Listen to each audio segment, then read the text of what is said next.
Saudara, selamat siang. Kita lanjutkan kembali pembahasan doktrinal kita dan hari ini kita akan bahas bagian terakhir dari doktrin Tritunggal dan kita coba lihat bagaimana kaitan doktrin ini dengan kita sendiri sebagai orang-orang Kristen boleh bertumbuh secara spiritual di dalam kekristenan kita. Jadi ini satu tema yang sangat penting, kita boleh menikmati siapa Allah dan itu yang menggerakkan kita untuk bertumbuh secara rohani. Sebelum kita mulai, mari kita berdoa. Bapa di surga, kami mohon anugerah Tuhan sehingga setiap kebenaran yang kami bahas, boleh kami bahas karena Tuhan memimpin kami. Biarlah Tuhan yang berkenan dipermuliakan melalui apa yang kami pahami. Dan biarlah pemahaman yang benar itu boleh kami peroleh lewat diskusi di kelas ini. Terima kasih Bapa di surga, dalam nama Tuhan Yesus kami berdoa. Amin. Oke saudara, di dalam buku Institutio, di buku yang Calvin tulis, ada pengertian tentang dua hal tentang Allah, yaitu kita dapat mengenal Allah sebagai Allah pencipta dan juga Allah penebus. Dan dua ini kita tidak bisa pisahkan ya. Allah kita adalah Allah yang mencipta dan Allah kita juga adalah Allah yang menebus ciptaannya. Kalau di dalam kalimat dari Craig Bartholomew dikatakan bahwa penebusan tidak mungkin bisa kita pahami jika kita tidak melihatnya sebagai sesuatu yang diberikan kepada ciptaan gitu ya. Jadi doktrin penciptaan akan menjadi tema utama untuk penebusan. Karena jika tidak ada yang akan ditebus. Nah jadi mengenal Allah sebagai penebus berarti harus lebih dulu mengenal Allah yang menciptakan segala sesuatu yang akan menebus apa yang dia sudah ciptakan. Nah mengaitkan antara karya penciptaan Allah dengan penebusan ini sangat penting. Karena kalau tidak kita akan menganggap bahwa iman Kristen adalah sesuatu yang kontra hal-hal yang ada di dalam dunia ini. Nah tentu kita tidak sangkal bahwa ada hal-hal di dalam dunia yang memang kontra dengan Tuhan dan iman Kristen, ada dosa. Tapi kita tidak akan menafsirkan pertentangan antara Tuhan dan ciptaan selain di dalam fakta bahwa ada dosa. Jadi hanya dosa yang akan kita tolak sebagai bagian dari ciptaan ini. Sehingga kita tidak akan berpikir negatif tentang ciptaan, kita berpikir negatif tentang dosa. Nah ini yang harus kita pahami dengan tepat, jangan sampai kita meremehkan atau bahkan menghina hal-hal yang sebenarnya ada di dalam keteraturan ciptaan Tuhan. Kita tidak diajar oleh Alkitab untuk meremehkan atau menganggap rendah dunia yang Tuhan sudah ciptakan. Nah jadi waktu kita memahami Allah, kita harus memahami dia, Calvin katakan, sebagai Allah yang mencipta dan Allah yang menebus apa yang dia sudah ciptakan. Lalu yang juga ditekankan oleh Calvin adalah bahwa penebusan itu membuat kita dapat mengenal Allah kembali. Dan mengenal Allah itu sangat penting, karena dengan mengenal Allah kita dapat merefleksikan tentang siapa Allah untuk mengenal diri kita sendiri. Jadi pengenalan akan diri kita dan pengenalan akan Allah itu saling berkait. Siapa Allah akan membuat kita memahami tentang siapa kita. Dan kalau kita mempunyai pengertian yang salah tentang Allah, ya ini namanya penyembahan berhala sebenarnya. Allah yang palsu yang kita sembah meskipun pakai nama seperti sama dengan Allah yang di dalam kitab suci. Tapi kalau kita menyembah Allah yang palsu atau salah mengenal siapa Allah, maka otomatis sulit bagi kita untuk bertumbuh. Tidak ada kemungkinan kita bertumbuh dengan cara yang benar jika kita tidak kenal siapa Allah kita. Jadi pengenalan akan Allah ini penting, bukan alternatif untuk kita pilih. Saudara, kita sangat menentang ya gereja kalau tindakan gereja meremehkan doktrin.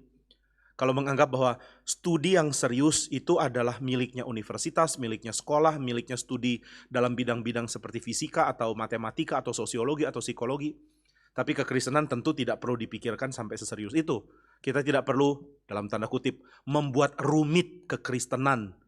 Nah saudara, ini adalah sesuatu yang tidak bertanggung jawab yang ngomong kayak begini. Karena berarti kita akan meremehkan pengenalan akan Tuhan. Padahal pengenalan akan Tuhan itu akan berpengaruh terhadap cara kita memahami seluruh ciptaan Tuhan. Dan berpengaruh terhadap cara kita mengenal siapa kita. Termasuk tentu memahami bahwa Allah menyatakan dirinya sebagai Allah yang Tritunggal.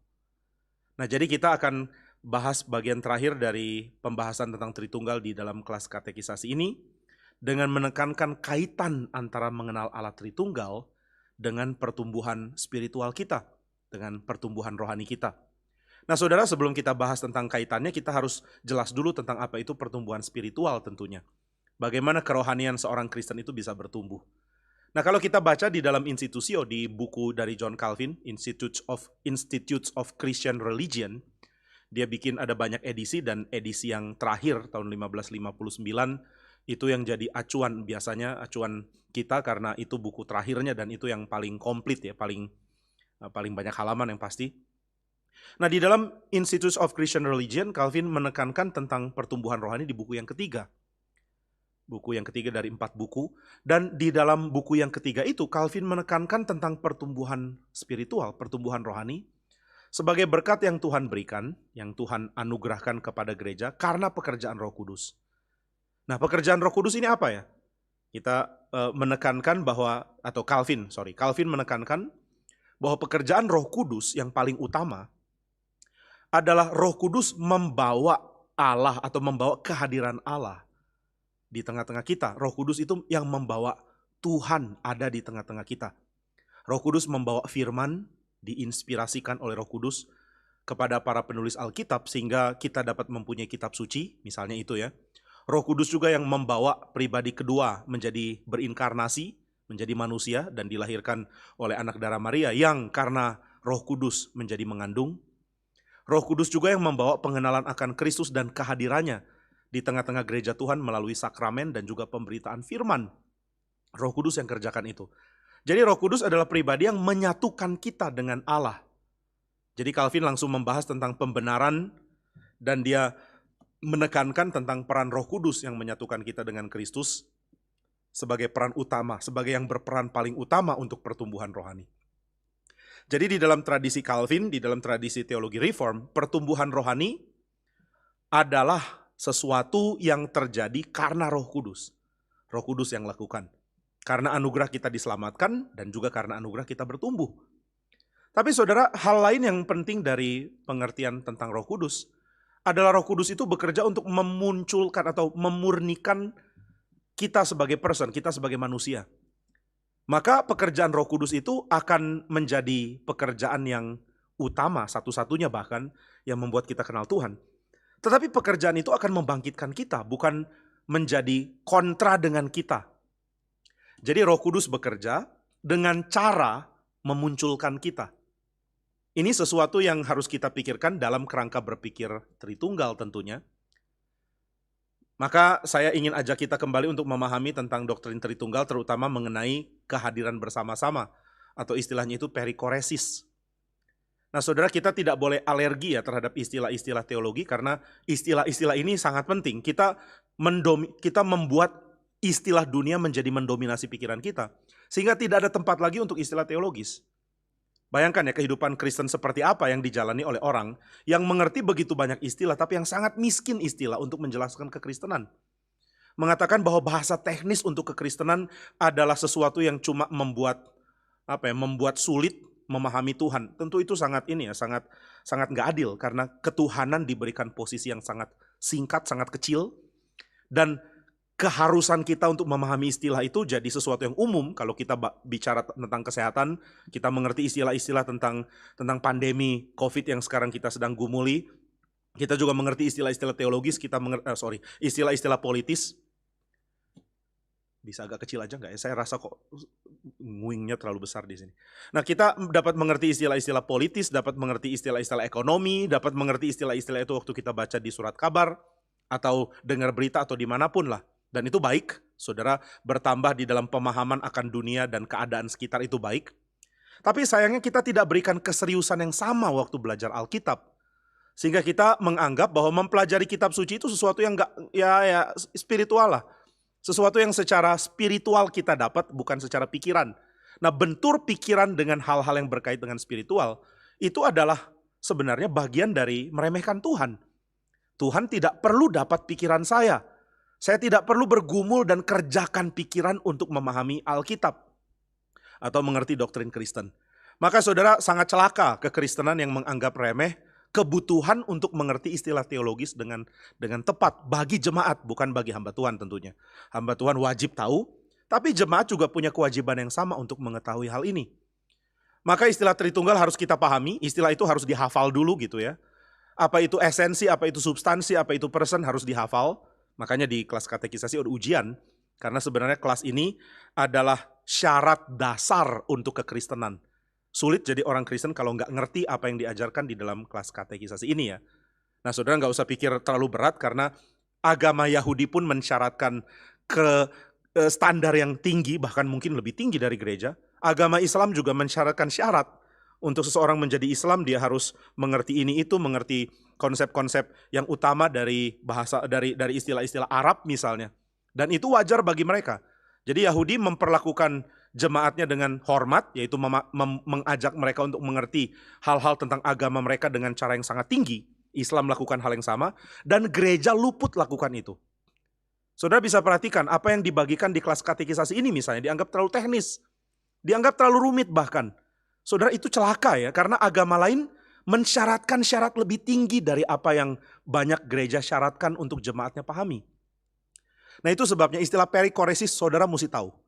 Saudara tidak bisa dianggap lulus kelas ini kalau saudara tidak mengerti atau tidak bisa menjelaskan apa itu istilah perikoresis, apa itu substansi, apa itu person.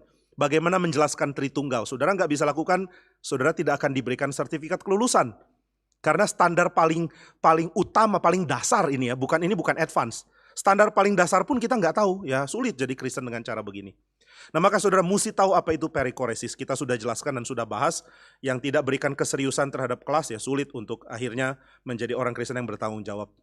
Nah jadi perikoresis itu berarti berada bersama-sama. Bapa, Anak, dan Roh Kudus beda pribadi, tapi bisa berada bersama-sama.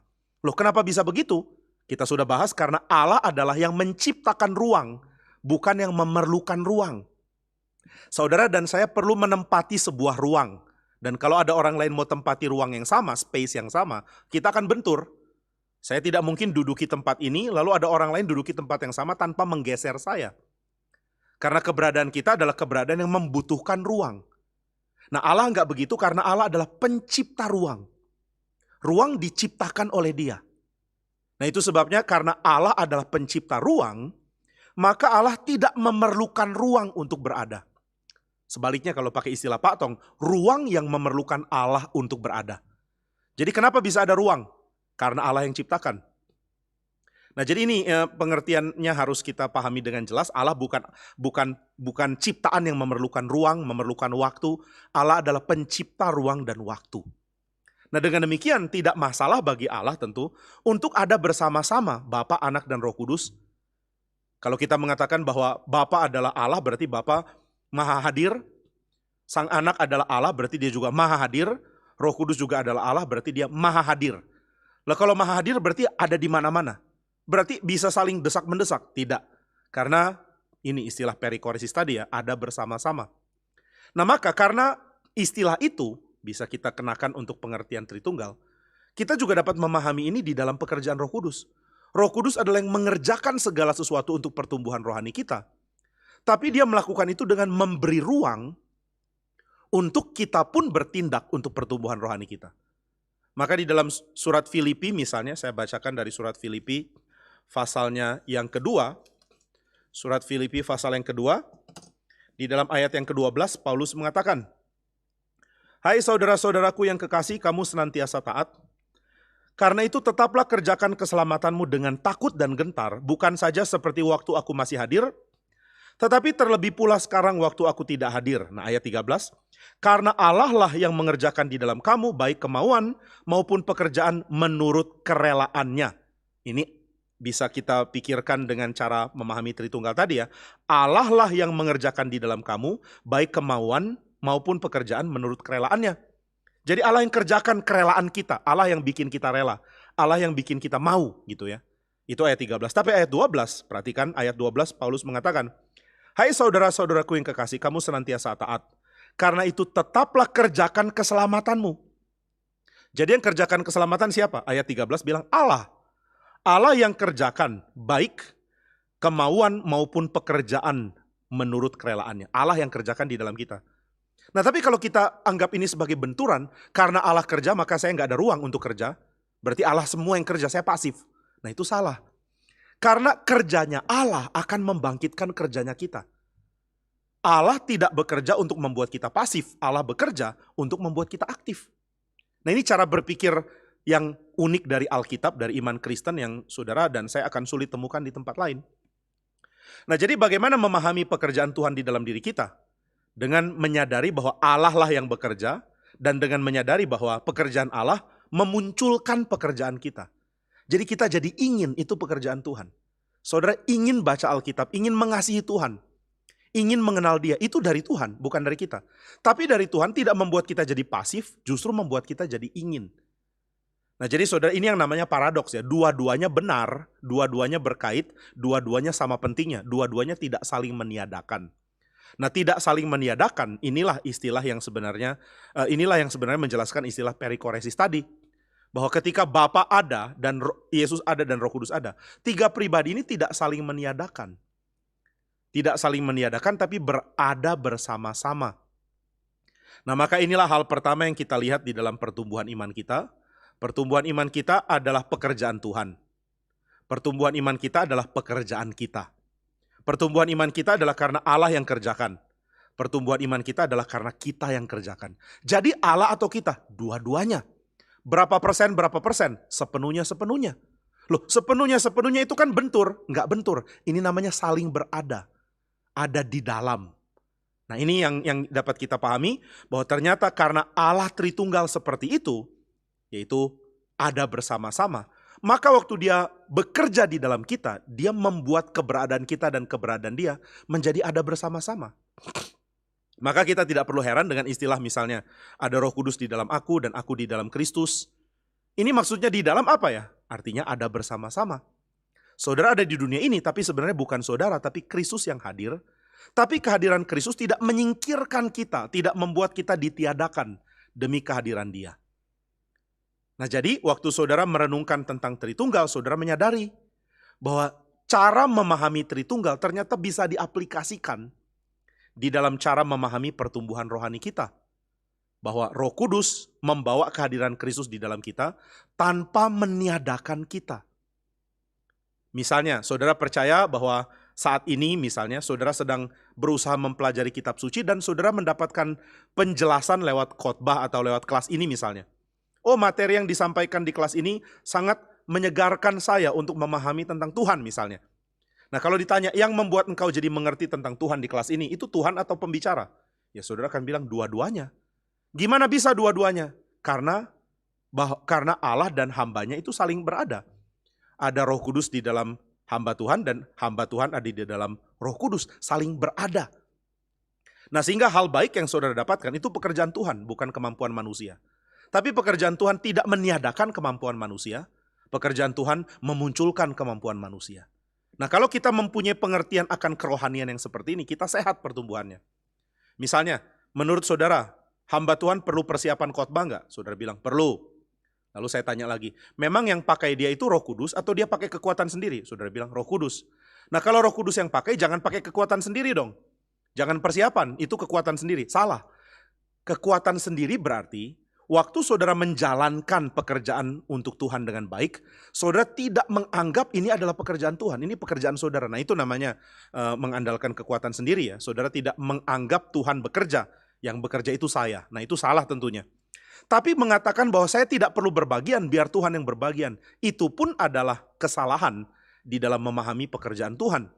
Karena Tuhan tidak pernah bekerja dengan mengabaikan pekerjaan kita. Tuhan selalu bekerja dengan melibatkan manusia. Nah, jadi waktu saudara misalnya ya, mau ujian, contohnya bagi yang masih ujian, atau saudara ada pekerjaan yang penting, yang besar, lalu saudara doa, Tuhan sertailah saya, mampukan saya, biar engkau yang bekerja, bukan saya. Yang saudara maksud biar engkau yang bekerja artinya Tuhanlah yang bekerja, sepenuhnya bukan saya. Tapi pekerjaan Tuhan akan selalu memunculkan kita. Sehingga waktu Tuhan bekerja itu tidak berarti saudara jadi pasif. Tuhan bekerja justru akan memunculkan kita bekerja juga. Sehingga waktu saudara berdoa, Tuhan bimbing saya dalam ujian besok, sambil berdoa, setelah itu, setelah saudara berdoa, saudara akan belajar, saudara akan persiapan sebaik mungkin, pakai pikiran sejernih mungkin. Karena pekerjaan Tuhan tidak membatalkan, atau tidak menyingkirkan, atau tidak meniadakan keberadaan kita, pekerjaan kita, dan tanggung jawab kita. Ada bersama-sama. Nah ini perikoresis ya. Bapa, Anak, dan Roh Kudus ada bersama-sama. Pekerjaan Tuhan di dalam kita dan usaha kita ada bersama-sama. Respons kita kepada Tuhan dan pekerjaan Roh Kudus di dalam kita ada bersama-sama. Usaha kita untuk makin mencintai Tuhan dan pekerjaan Roh Kudus yang menggerakkan kita untuk mencintai Tuhan ada bersama-sama. Nah ini poin pertama mengenai pertumbuhan rohani yang kita bisa renungkan dari doktrin Tritunggal. Lalu hal kedua, dari doktrin Tritunggal, saudara dan saya juga dapat memahami mengenai kelimpahan hidup. Kelimpahan hidup. Allah adalah pencipta segala sesuatu, dan cara Allah mencipta adalah cara yang akan menyatakan relasi Tritunggal. Sehingga waktu Allah sudah mencipta segala sesuatu, ada banyak hal tentang Dia yang saudara bisa baca dari ciptaan ini. Kalau pakai istilah dari teologi reform adalah seluruh ciptaan ini mengandung sidik jari dari Tuhan. Ada fingerprint dari Tuhan. Jadi seolah-olah ada fingernya Tuhan yang mencap printnya Dia. Mencap sidik jarinya Dia di dalam seluruh alam gitu ya. Ada fingerprint of God di dalam seluruh ciptaan ini. Nah itu sebabnya Calvin mengatakan bahwa in this whole creation, di dalam seluruh ciptaan, ketika engkau melihat manapun, tidak ada satu inci pun yang tidak menyatakan kemuliaan Tuhan. Jadi tidak ada satu inci pun yang tidak menyatakan kemuliaan Tuhan. Ini yang kemudian dipinjam oleh Kuyper, lalu Kuyper mengatakan tidak ada satu inci pun dalam kehidupan kita, di mana Kristus tidak mengatakan mine, itu milik saya gitu ya. Nah, tapi Calvin mengatakan tidak ada satu inci pun dalam seluruh ciptaan, tidak ada satu inci pun dalam seluruh ciptaan yang tidak mencerminkan kemuliaan Tuhan. Hal yang paling kita remehkan pun di dalam ciptaan Tuhan tetap mencerminkan kemuliaan yang luar biasa besar. Mazmur 8 misalnya mengatakan, jangan lihat kekuatan dari manusia perkasa, lihat bayi aja, bayi yang belum bisa apa-apa. Bayi itu seolah-olah sedang mengkhotbahkan kemuliaan Tuhan dengan menjadi seorang bayi. Kalau saudara ditanya ya, bagaimana kemuliaan Tuhan dinyatakan di dalam alam? Dengan alam berfungsi sebagaimana seharusnya. Matahari menyatakan kemuliaan Tuhan dengan menjadi matahari. Laut menyatakan kemuliaan Tuhan dengan menjadi laut gitu ya. Manusia menyatakan kemuliaan Tuhan dengan menjadi manusia.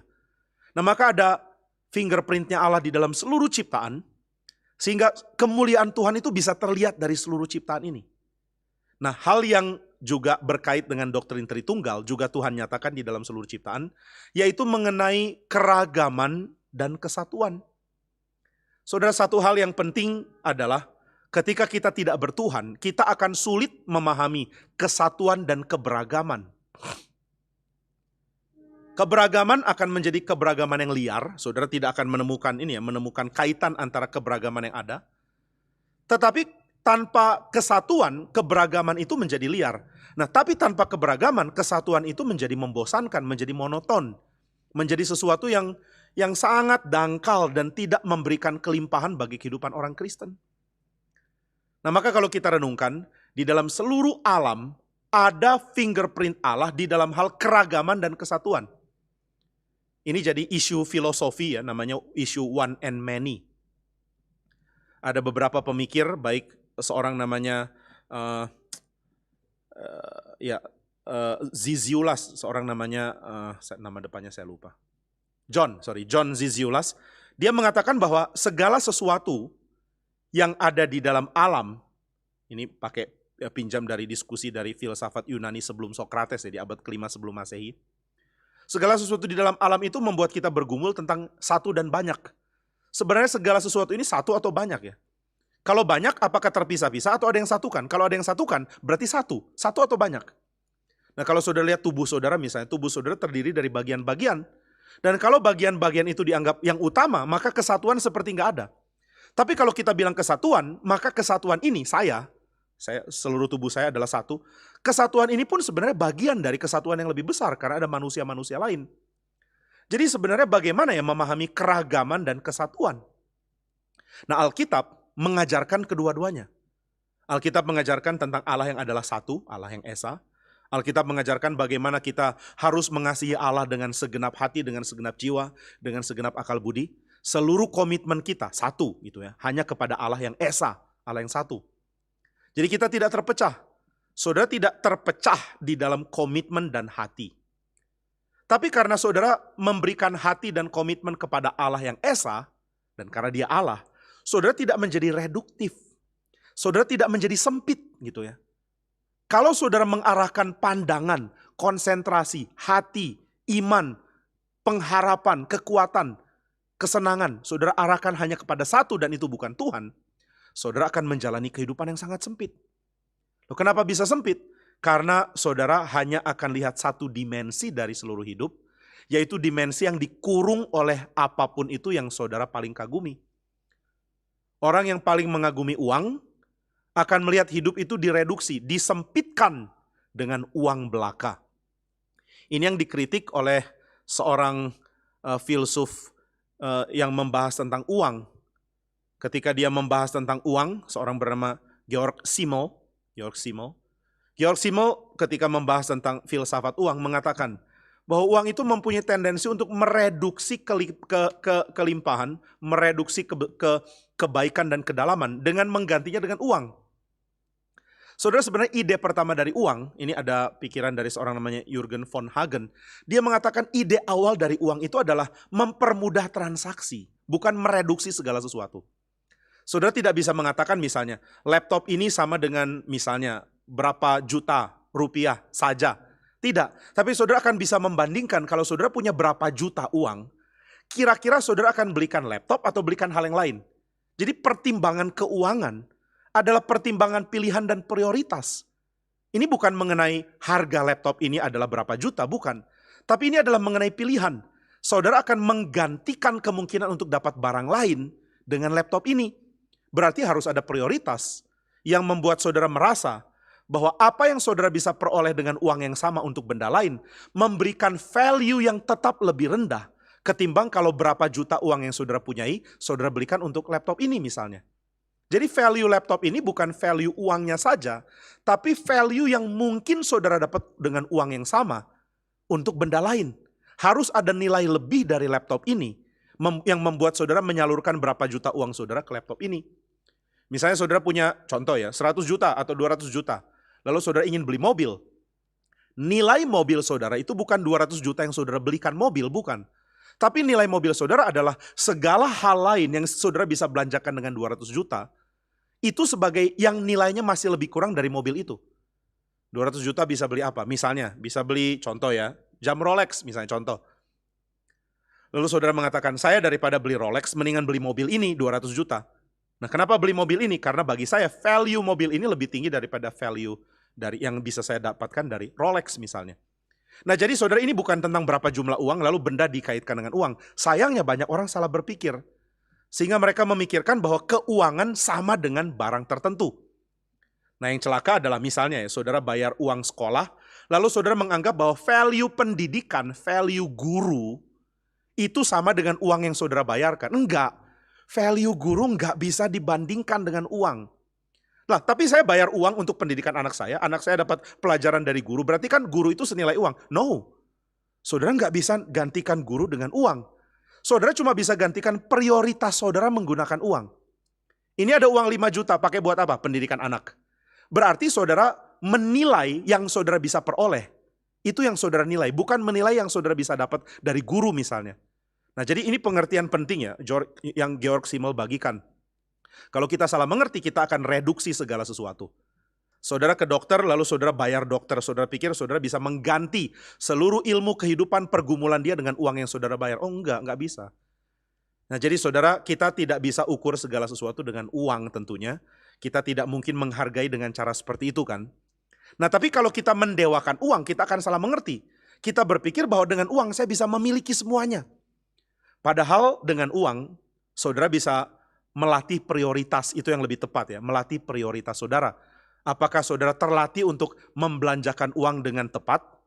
Tapi saudara tidak bisa mengatakan dengan uang saya bisa memiliki semuanya.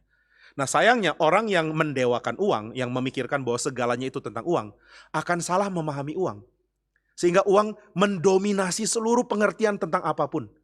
Segala sesuatu nggak bisa tanpa uang gitu kan. Uang tidak bisa beli segalanya, tapi segalanya nggak bisa tanpa uang. Itu kan kalimat sering didengar kan. Itu kalimat ngawur. Saudara nggak bisa, segala sesuatu perlu uang. Benar, Benar atau enggak? Segala sesuatu bukan perlu uang. Saudara yang perlu mengambil keputusan dengan uang saudara.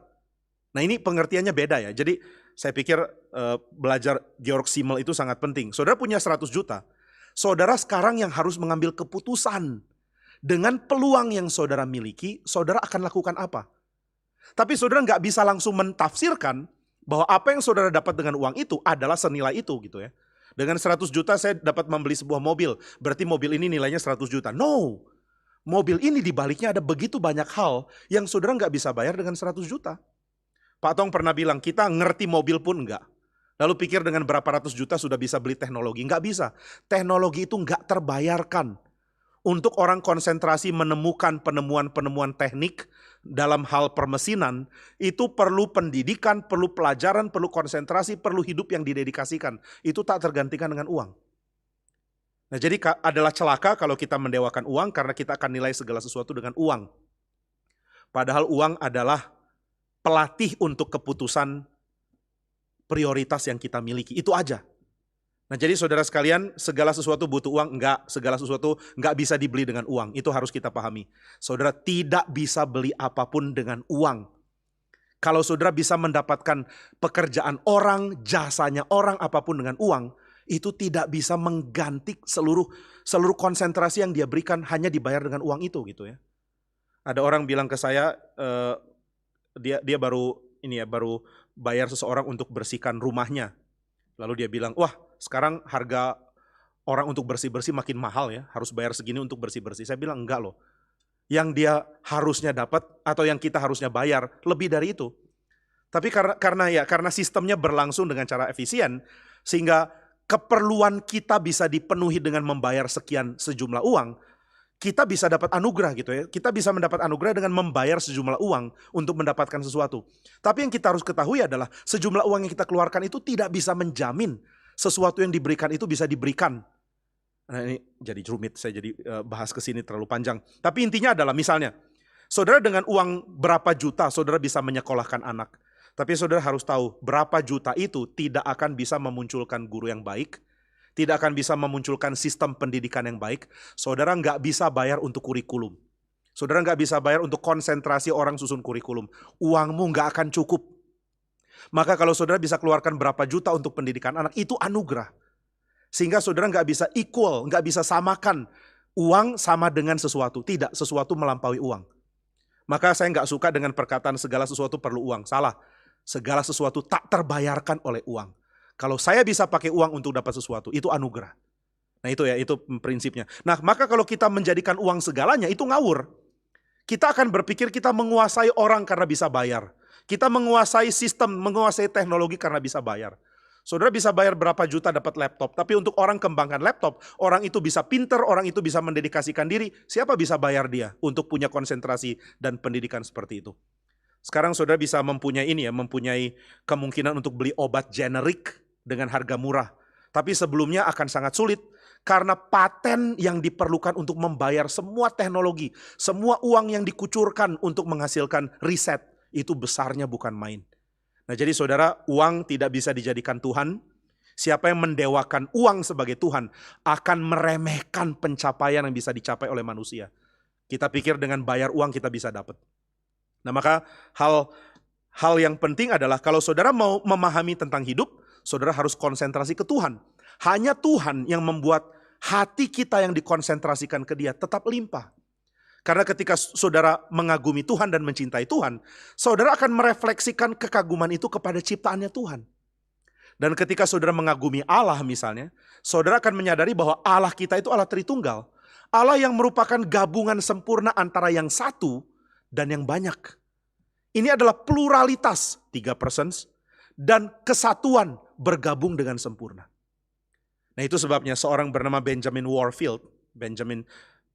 Breckinridge Warfield, B.B. Warfield, pernah mengatakan, seandainya manusia tidak jatuh dalam dosa, ini seandainya ya, maka insting pertama yang kita miliki tentang Allah itu adalah Tritunggal. Karena kita sudah jatuh dalam dosa, maka kita sulit memahami Allah sebagai Tritunggal. Kita mengatakan susah ya memahami Allah Tritunggal. Tapi saudara, Warfield mengatakan lebih susah lagi kalau Allah nggak Tritunggal. Kalau Allah cuma satu, gabungan one and many ada di mana? Gabungan yang satu dan banyak itu di mana ya? Kalau Allah cuma banyak tapi bukan satu, gimana gabungan itu ya?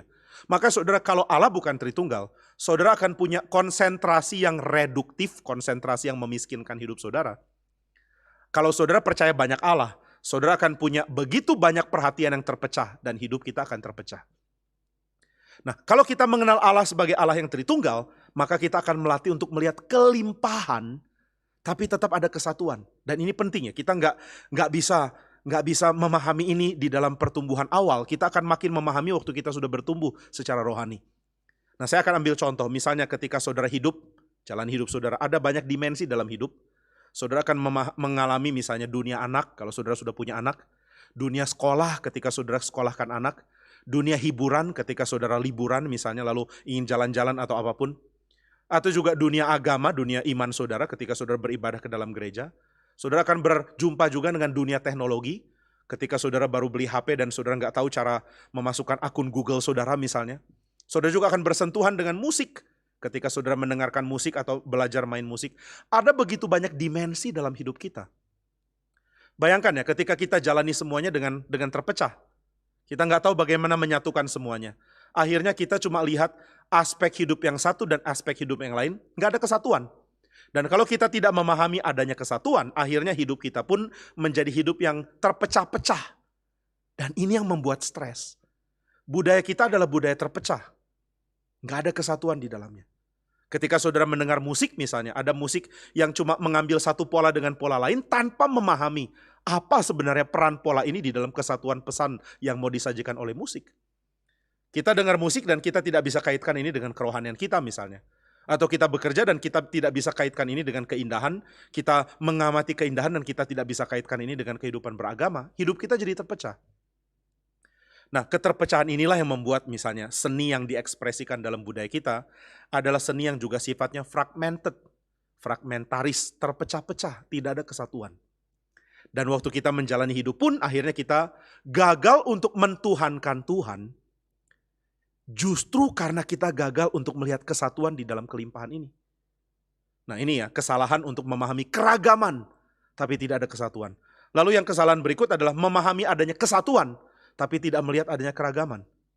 Pokoknya hidup itu harus untuk Tuhan. Oke, hidup untuk Tuhan. Gimana? Jangan lakukan apa yang lain, semua yang rohani saja yang boleh dilakukan. Hidup hanya untuk Tuhan. Maka dari pagi sampai malam kamu cuma boleh baca Alkitab dan berdoa. Loh kalau saya lapar makan apa? Makan roti perjamuan.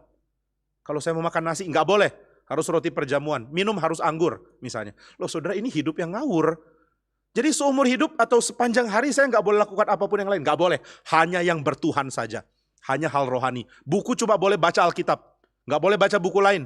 Karena itu namanya mengkhianati Tuhan. Saudara bayangkan, ini namanya menekankan kesatuan tapi tidak ada keragaman. Tidak menikmati Tuhan di dalam aspek hidup yang lain. Kasihan orang Kristen kalau kayak begini ya. Melihat sekolah milik setan. Dunia milik setan. Negara milik setan. Teknologi milik setan. Internet milik setan. Kok bisa internet milik setan? Kan itu roh-roh jahat di udara. Itu wifi. Nah saudara kalau lihat segala sesuatu kayak begini, ya kasihan. Nggak bisa menikmati Tuhan di dalam bidang lain, terpecah. Dan kita mesti jalani bidang tadi loh. Saudara bisa anti sama internet, tapi faktanya kita perlu Zoom meeting atau kita perlu mendengarkan lewat internet. Kita nggak bisa abaikan teknologi. Dan kita nggak harusnya mengabaikan teknologi, karena kita harus menemukan kesatuan di dalam Tuhan. Bahwa Tuhan bekerja di dalam segala sesuatu, bahwa kita bisa menikmati hidup yang berlimpah. Ada banyak sisi, tapi tidak membuat kita jadi terpecah. Nah saya nggak sedang membicarakan ya, gimana caranya, apa tipsnya Pak, untuk membuat hidup kita bisa limpah dan tidak terpecah. Tipsnya ya saudara silakan cari sendiri, tapi tujuan yang saya mau beritahu. Tujuan hidup kita adalah untuk menikmati Tuhan, memuliakan Dia. Itu pun adalah dua di dalam satu. Di dalam pengakuan, di dalam Westminster Shorter Catechism, ditanyakan apakah tujuan utama manusia? Jawabannya, tujuan utama manusia adalah memuliakan Dia dan menikmati Dia selamanya. Dua jawaban, tapi pertanyaan cuma satu. Apakah tujuan utama? Satu pertanyaan, satu jawaban harusnya. Dan ini yang ditawarkan. Memuliakan Tuhan dan menikmati Dia. Seperti dua jawaban, tapi ini dua jawaban adalah satu. Ada kelimpahannya. Nah jadi saudara akan belajar untuk menikmati Tuhan di dalam setiap bidang. Dan itulah pertumbuhan rohani. Kenapa begitu? Karena Allah kita juga adalah Allah Tritunggal. Yang ada 3 pribadi, tetapi satu substansi, satu Allah. Ada kesatuan sempurna, tapi ada keragaman yang juga real, yang juga nyata. Nah maka mari kita belajar untuk menghidupi kehidupan yang seperti itu. Misalnya, ketika saudara mengalami atau mendalami dunia pendidikan, saudara coba pahami di dalam keunikan dari dunia pendidikan. Ketika saudara misalnya sedang menyelidiki tentang sains, ya silakan pakai metode saintifik yang saudara tahu. Dan ketahuilah bahwa keunikan metode ini adalah juga dari Tuhan. Ketika saudara memasak, biarlah saudara pakai keunikan dari ilmu memasak untuk dinyatakan atau untuk dilakukan. Jangan mereduksi atau membuat sempit semua bidang dengan hanya memakai satu formula untuk semua. Nah jadi kita akan mengalami kehidupan yang limpah. Waktu baca Alkitab, saudara akan menggunakan pembacaan yang benar. Cara baca Alkitab gimana? Ya seperti baca tulisan lain. Tapi saudara juga menyadari bahwa yang saudara sedang baca adalah firman Tuhan. Waktu saudara memasak, saudara pakai teknik memasak. Waktu saudara sedang bikin percobaan di laboratorium, misalnya di laboratorium kimia, saudara tentu tidak akan pakai metode memasak di situ kan. Ketika saudara sedang liburan, misalnya saudara akan perlakukan aspek hidup ini dengan cara yang unik. Jadi setiap aspek hidup punya keunikan, tapi keunikan itu semuanya adalah keunikan dari Tuhan. Tuhan yang satu di dalam seluruh kehidupan yang beragam bidang. Nah ini hal yang kedua. Jadi rohani kita akan bertumbuh kalau kita mampu menikmati berbagai aspek hidup. Nah misalnya ya, saudara menikmati puisi, ya nikmatilah puisi sebagai puisi. Jangan nikmati puisi sebagai berita surat kabar. Waktu saudara baca puisi seperti saudara baca surat kabar, itu namanya mereduksi, mengurangi kelimpahan hidup saudara sendiri. Ketika saudara baca puisi misalnya yang mengatakan bahwa hari berteriak menyatakan pesan dari ujung langit yang satu ke ujung langit yang lain. Saudara bingung, hari, kok hari berteriak? Ini pembacaannya, ini tulisannya ngawur. Lalu berita dibawa dari satu ujung langit ke ujung langit yang lain. Ini apa? Masa langit bicara menyampaikan pesan? Ini nggak masuk akal. Loh saudara, puisi tidak bisa dibaca dengan cara begitu. Tapi ketika saudara mau menulis berita ke koran misalnya, jangan pakai bahasa puisi juga. Di Rabu Senja yang kelam itu, di lampu merah ketiga di Jalan Soekarno-Hatta misalnya, terjadilah sebuah motor terpleset. Adakah kegalauan yang dialami oleh pengemudinya? Ya saudara nggak usah berpuisi. Ini lagi ngelaporin berita, laporin aja dengan akurat. Tapi waktu saudara baca puisi, jangan kayak baca berita. Nah ini kan kelimpahan ya. Saudara bisa menikmati berpuisi, saudara juga bisa menikmati dunia pers. Saudara bisa menikmati kehidupan gerejawi, saudara juga bisa menikmati kehidupan keluarga, kehidupan bekerja misalnya. Tapi ketika saudara menikmati tanpa kesatuan, hati-hati. Saudara akan mulai mengalami keterpecahan. Saudara seperti orang yang tidak ada tujuan, nggak jelas semuanya untuk apa. Nah itu sebabnya memahami Tritunggal sangat penting untuk digumulkan ke dalam aspek tentang kelimpahan itu yang kedua. Lalu yang ketiga, di dalam doktrin Tritunggal ada keharusan untuk membuat kita kagum, bukan karena ngerti total, tapi justru karena gagal mengerti total. Nah saudara, ini aspek yang saya pikir sangat penting ya. Kita harus tahu sesuatu tentang Tuhan, tapi kita tidak bisa tahu segalanya tentang Tuhan. Kalau kita tidak tahu apa-apa tentang Tuhan, kita tidak mungkin mengagumi Dia. Sesuatu yang tak terjelaskan tidak mungkin dikagumi. Sesuatu yang bisa dijelaskan dengan sempurna juga nggak mungkin dikagumi. Misteri itu akan membuat kita menikmati hidup. Nah maka saudara, ketika kita merenungkan tentang Tuhan, Tuhan adalah misteri teragung. Tapi misteri itu baru agung kalau kita sudah memahami dalam level tertentu. Nah jadi saudara harus tahu dalam level tertentu tentang Tritunggal, sebelum saudara sadar bahwa ada begitu banyak hal lain yang mustahil saya ketahui tentang Tuhan. Nah kalau kita belum apa-apa sudah bilang gak mungkin diketahui, kita tidak mungkin mengagumi Tuhan. Karena apa-apa yang kita tidak ketahui sama sekali adalah sesuatu yang tidak mendapat tempat di hati kita. Pengenalan dan tempat di hati itu akan saling berkait. Misalnya saudara pasti gak akan tahu apa-apa tentang seorang namanya Alfred di Afrika Selatan. Nah siapa di antara peserta katekisasi yang tahu seorang namanya Alfred di Afrika Selatan? Saudara bilang, saya nggak kenal Pak. Nah saya nggak akan bisa membuat saudara mengagumi Alfred. Karena saudara knows nothing gitu, saudara nggak tahu apa-apa tentang dia. Bahkan saudara nggak tahu ini siapa yang Pak Jimmy omongin. Ini cuma contoh atau benar-benar ada orang namanya Alfred di Afrika Selatan. Nah saya sih duga ya ada beberapa orang namanya Alfred di Afrika Selatan, saya nggak tahu berapa banyak. Tapi saya nggak kenal satupun. Nah jadi saya nggak mungkin mengatakan saya kagum sama Alfred di Afrika Selatan. Karena saya nggak tahu apa-apa tentang dia, bahkan saya nggak tahu dia ada atau enggak. Saya cuma beriman aja, kayaknya ada lah orang namanya Alfred di Afrika Selatan. Nah kalau saudara mengatakan saya mengagumi Tuhan, berarti saudara harus tahu sesuatu tentang Tuhan. Atau bahkan banyak hal tentang Tuhan. Tapi waktu saudara makin tahu banyak hal, makin saudara tahu, tetap ada banyak hal yang tidak bisa dipahami. Dan itu yang bikin kita kagum. Nah maka mengagumi Tuhan, itu seperti saudara sudah jalan sampai level tertentu untuk memahami keindahan alam, tapi saudara harus berhenti di situ. Saya ingat ketika kami KKR regional, biasanya kalau sudah sore di daerah Samosir itu kami akan, kalau daerahnya lumayan dekat, kami akan coba kunjungi air terjun si Piso-Piso. Itu air terjun yang untuk dinikmati itu kita harus turun jauh ke bawah, lalu akan sampai di satu batu di bawah yang belum dasar sih, tapi membuat saudara bisa lihat ke bawah dan ke atas dari air terjun itu, membuat saudara rasa kecil sekali. Saya pernah berdiri di pinggir sekali dari batu itu lalu shoot video. Sampai sekarang videonya masih ada. Itu pengalaman yang menakjubkan. Saya kepleset sedikit, saya nggak akan ada di sini sekarang. Kayaknya begitu. Nah, saya coba shoot dan saya sadari satu hal. Kekaguman terhadap air terjun ini muncul karena saya sudah sedekat ini. Tapi sudah sedekat itu pun tetap ada jarak antara saya dan air terjun ini. Saya tidak mungkin mengatakan kagum kepada air terjun ini kalau saya tetap tinggal di tempat parkir mobil di atas. Nah, waktu itu tim kami terbagi dua, ada yang tetap tinggal di tempat parkir mobil lalu menikmati pisang goreng sama kopi panas di atas di tempat parkir, karena mereka tahu turun ke bawah untuk menikmati air terjun ini gampang, turun itu selalu gampang ya, jalan menurun. Tapi setelah beres lihat air terjun mau pulang, nah itu yang setengah mati. Kita harus naik terus di dalam perjalanan yang sangat jauh untuk ke tempat parkir lagi. Tapi beberapa orang yang pikirannya kurang mengantisipasi masa depan ya, nekat turun, termasuk saya. Dan saya sadar waktu naik kembali ke atas, kayaknya pilihan untuk tetap tinggal di tempat parkir dan makan pisang goreng lebih bagus. Tapi setelah lihat lagi videonya, saya nggak nyesel, saya ikut turun. Nah orang-orang yang di tempat parkir nggak tahu keindahan air terjun ini karena nggak ngerti, nggak melihat, nggak mengalami, nggak memahami. Tapi saya sudah sampai titik itu, saya pun tahu masih banyak hal yang lebih mengagumkan. Kalau saya ada persis di bawahnya misalnya, atau saya berenang di air di bawah lalu melihat ke atas, pasti lebih menakjubkan lagi karena nggak ada jarak. Jarak saya sekarang tetap membuat saya bisa mengagumi, tapi tetap ada hal yang saya nggak bisa alami. Nah ini juga tentang Tuhan. Kalau saudara tidak mau ambil langkah untuk kenal Dia, konsentrasi belajar baik-baik untuk kenal Dia, saudara nggak mungkin mengagumi.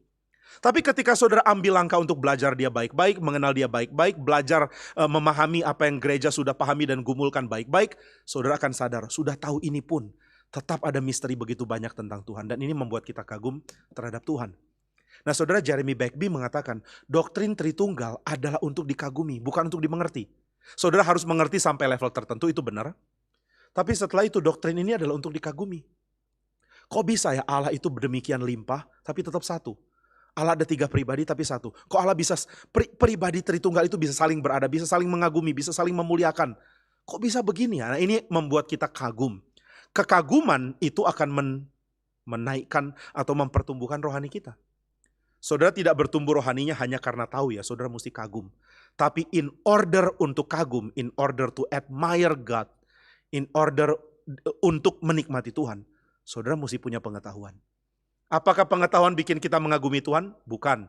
Justru pengetahuan membuat kita sadar, masih banyak hal lain yang saya tidak bisa pahami dari Tuhan. Nah maka Bagby mengatakan, mari kita nikmati doktrin Tritunggal. Bukan nikmati dengan tanpa pengetahuan ya, coba memahami dan menyadari. Masih banyak misteri yang saya belum tahu, terpujilah Tuhan. Ini sama dengan prinsip dari Roma 11. Paulus membagikan tentang bagaimana Tuhan mengasihi bangsa-bangsa lain dan menyatukannya dengan Israel. Paulus juga membahas tentang pekerjaan Tuhan dalam sejarah keselamatan Israel. Setelah dia membahas semua dengan detail dan juga argumennya sangat bagus. Di pasal 11 dia mengatakan, alangkah dalamnya hikmat dan pengetahuan Allah, sungguh tak terselami jalan-jalannya, sungguh tak terselidiki keputusan-keputusannya. Jadi setelah menghabiskan 11 pasal, Paulus mengatakan Allah tidak bisa dipahami. Dia tidak taruh pengertian itu di Roma pasal 1. Salam hai jemaat Roma, sungguh betapa dalamnya hikmat dan pengetahuan Allah, tak terselidiki keputusan-keputusannya, tak terselami jalan-jalannya. Enggak, dia enggak taruh itu di awal. Dia taruh itu di belakang. Maka doktrin Tritunggal akan membawa kita makin mengagumi Tuhan. Makin mengagumi karena menyadari bahwa hal paling utama dari seluruh alam adalah Allah. Dan Allah tidak akan mereduksi, tidak akan membuat kita jadi sempit. Di dalam Allah ada relasi, ada kasih, dan ini membuat kita kagum. Allah yang menopang seluruh dunia adalah yang mengasihi. Karena dia Tritunggal. Jika dia bukan Tritunggal, tidak ada kasih yang sempurna. Kenapa nggak ada kasih yang sempurna? Karena politeisme tidak mungkin menggambarkan kasih, nggak ada kesatuan. Monoteisme tidak bisa menggambarkan relasi, karena cuma ada kesatuan. Tapi Allah Tritunggal menggambarkan baik relasi maupun kesatuan. Dan inilah kasih yang sejati.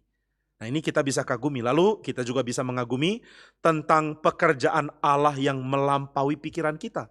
Jika Bapa adalah Allah sejati, Sang Anak juga adalah Allah sejati, dan Roh Kudus adalah Allah sejati. Bayangkan betapa mulianya persekutuan dari 3 pribadi Allah yang tak terbatas ini. Ini pun membuat kita kagum. Kemudian kerelaan dari pribadi Tritunggal untuk memberi ruang bagi yang lain. Ini pun membangkitkan kekaguman kita.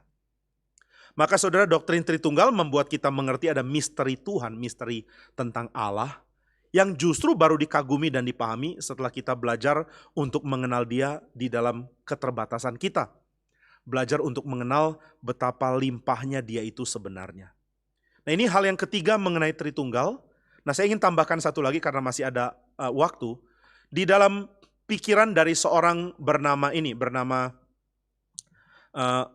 Olivier Messiaen, saya nggak tahu gimana baca, Olivier Messiaen, ini seorang komposer Prancis.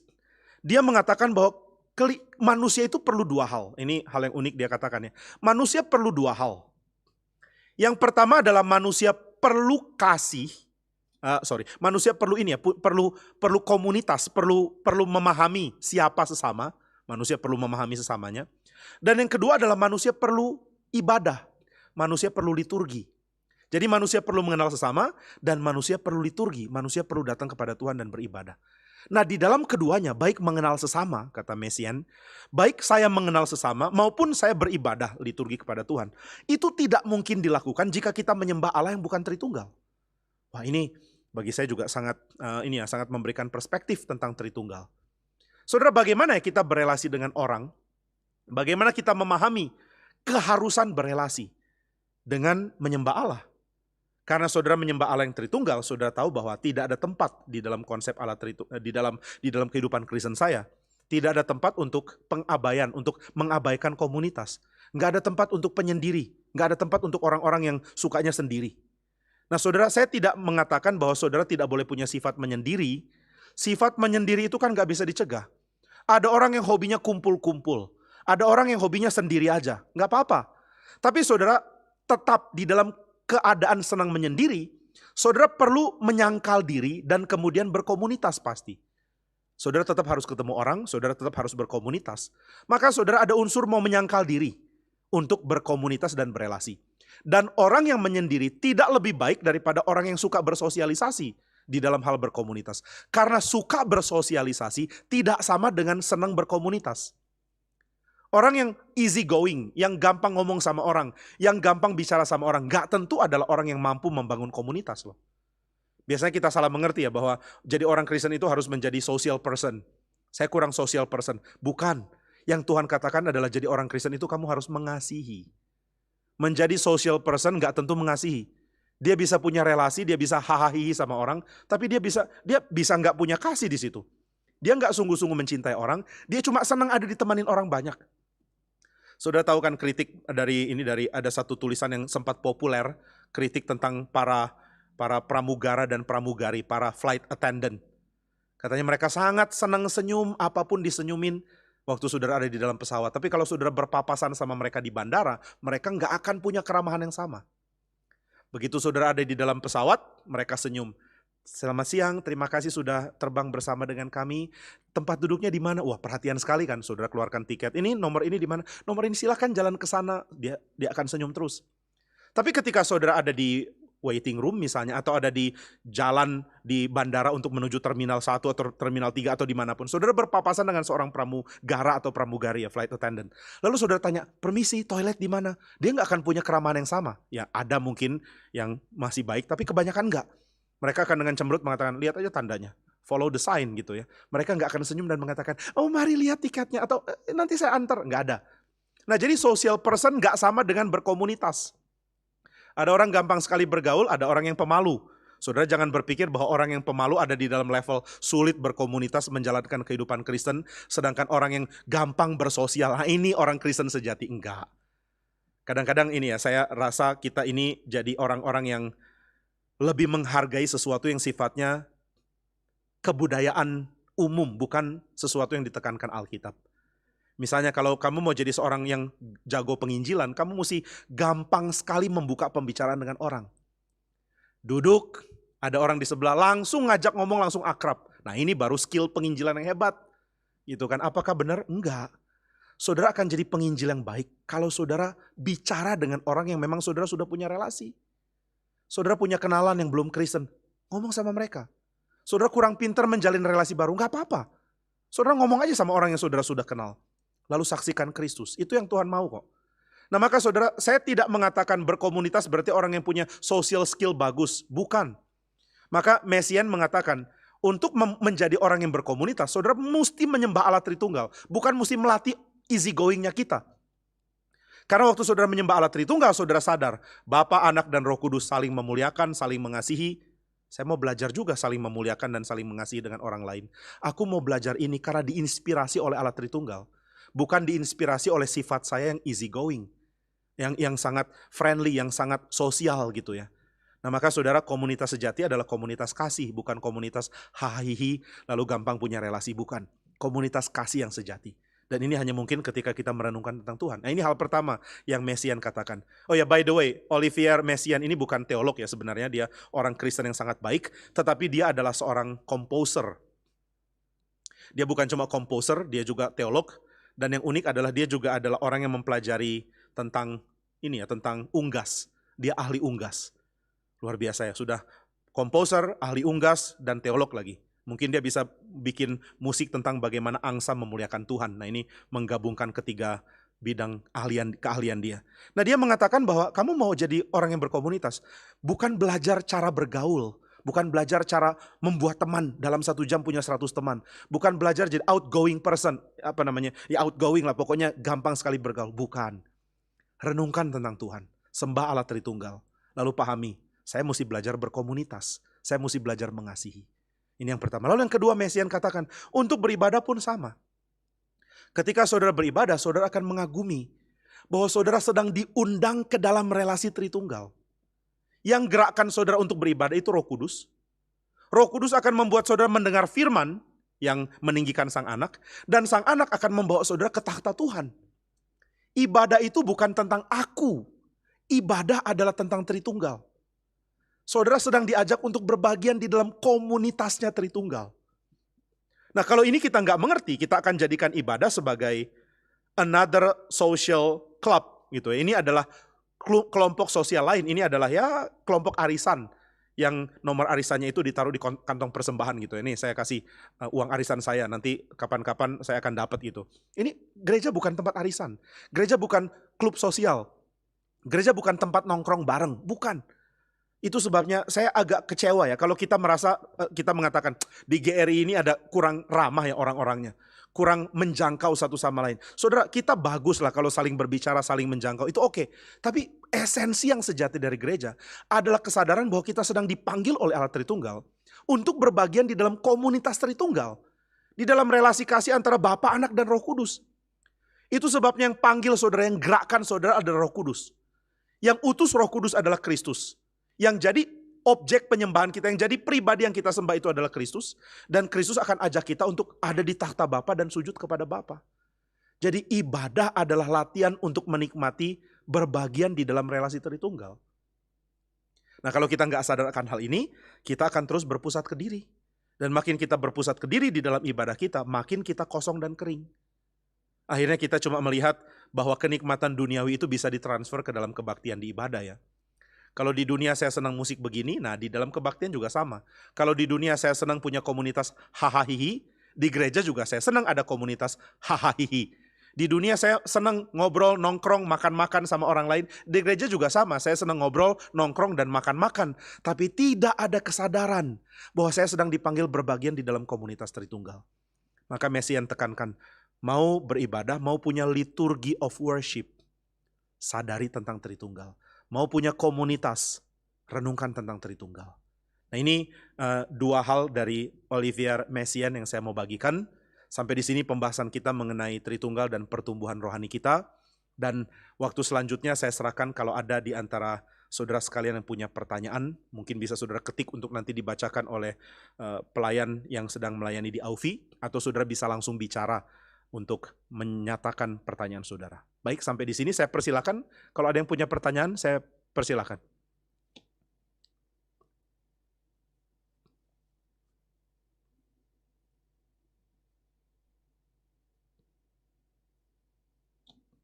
Saya mulai membaca polanya saudara ya.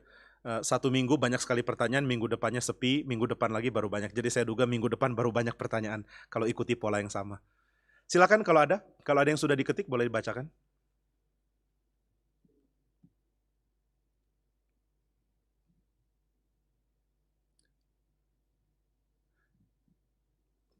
Nah, karena saya sulit melihat tangan saudara, jadi nggak usah angkat tangan ya, langsung ngomong aja.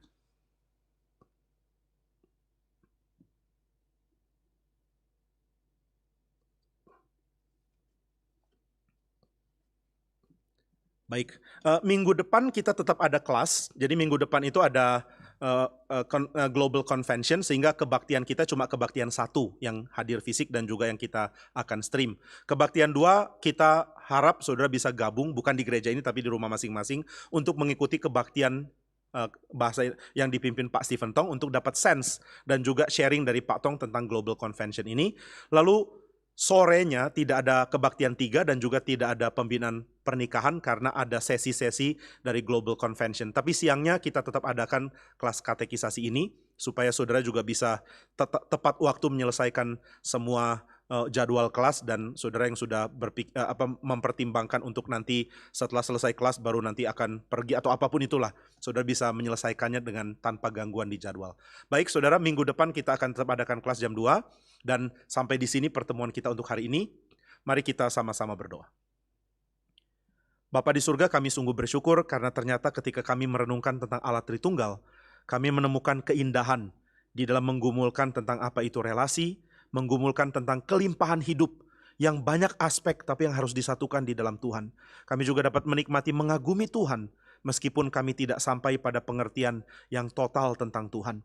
Dan kami juga bersyukur karena baik komunitas gereja maupun ibadah kepada Tuhan ternyata adalah hal yang kami harus renungkan di dalam doktrin Tritunggal.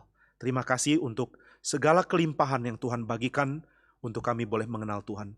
Berkati setiap kami yang mendengar dan juga setiap saudara-saudara kami yang mengikuti kelas katekisasi untuk berbagian ke dalam GRII. Biar Tuhan juga yang makin mematangkan pergumulan mereka untuk berada di dalam Gereja Reform Injili Indonesia. Terima kasih untuk berkat Tuhan hari ini. Dalam nama Tuhan Yesus kami berdoa. Amin. Baik saudara sekalian, selamat sore. Tuhan memberkati kita semua.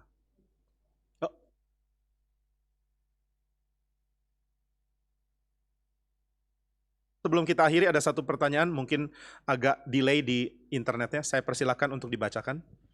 Izin bertanya Pak, maaf saya agak bingung salah satu contoh berkomunitas misalnya seperti apa? Misal hari Minggu saya ibadah, kemudian sesudah ibadah apa yang bisa saya lakukan sebagai upaya berkomunitas? Terima kasih sebelumnya Pak. Ya, itu saya serahkan untuk saudara bergumul mesti ngapain. Tugas saya di sini adalah menyampaikan apa yang jadi esensi dari komunitas, yaitu mengasihi. Nah, kira-kira menurut saudara, kalau saudara ingin belajar mengasihi orang, saudara mesti ngapain? Gitu ya. Jadi saya nggak mau kita jadi satu dimensi aja, yaitu saran saya. Saran saya setelah kebaktian senyumin semua orang, atau jabat tangan, atau tanya, atau apapun, terserah. Saudara bisa memulai dengan berbagai macam cara. Tapi yang jauh lebih penting adalah saudara mesti belajar untuk mempunyai kasih kepada saudara-saudara yang lain. Mulai merenungkanlah tentang kasih Kristus untuk mereka. Kalau saudara pikir Tuhan sangat mengasihi saudara, harap kita juga sadar bahwa Tuhan mengasihi yang lain juga. Sama besarnya dengan dia mengasihi saya. Maka tentu akan menyenangkan Tuhan kalau saya mengasihi orang yang juga Tuhan kasihi. Nah, ini yang paling penting ya. Nah, cara saudara untuk mengekspresikan kasih, silakan dengan cara yang saudara biasa lakukan. Kalau saudara adalah orang yang lebih tenang, kurang bisa mengekspresikan, nggak apa-apa, pelan-pelan aja. Mungkin senyum dulu, atau yang paling mungkin adalah saudara ikut berbagian. Wah, sekarang agak sulit ya di tengah-tengah pandemi. Saudara bisa berbagian di dalam kepanitiaan, nekat melangkah untuk berbagian di tim usher kah, atau humas, atau apapun. Sehingga saudara mulai terpaksa dikenal orang, atau terpaksa mengenal orang. Dan setelah itu saudara mulai bisa ajak ngomong, dan yang penting adalah motivasi ingin menikmati relasi kasih. Bukan cuma menikmati social skill kita di-improve gitu ya. Jadi dimanapun level kemampuan saudara untuk bersosialisasi, nggak masalah. Ada orang yang sangat pinter jalin relasi, baru ngomong sebentar langsung punya 5 teman. Ada orang yang sangat sulit. Yang sulit jangan minder. Karena Tuhan tidak paksa saudara untuk ada di level orang lain. Yang harus minder adalah orang yang tidak sungguh-sungguh punya cinta kasih. Yang gampang negatif sama orang, yang gampang benci orang, yang gampang dendam, yang tidak mempunyai gerakan untuk mengasihi. Nah ini yang problem. Jadi silakan cara saudara bagaimana ya. Yang manapun saya rasa oke lah, asal jangan yang ekstrim-ekstrim dan aneh-aneh.